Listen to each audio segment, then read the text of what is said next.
Today is Earth Day. I'm Dr. Nadeem Sajjad Raja. Let's look after our home together. Millions of people across the globe are gathering to mark Earth Day today.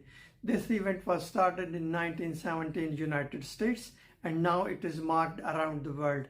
Reduce, reuse, recycle. Make a conscious effort to reduce waste by reusing items whenever possible and recycling whenever you can. Proper waste segregation is crucial in minimizing our environmental footprint. Number 2, conserve energy. Try switching off lights, appliances, and electronics when not in use. Consider switching to energy efficient LED light bulbs and appliances to reduce energy consumption and waste.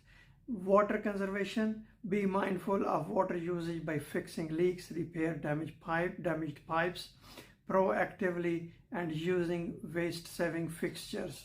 Every drop of water counts. Thank you very much for watching this video.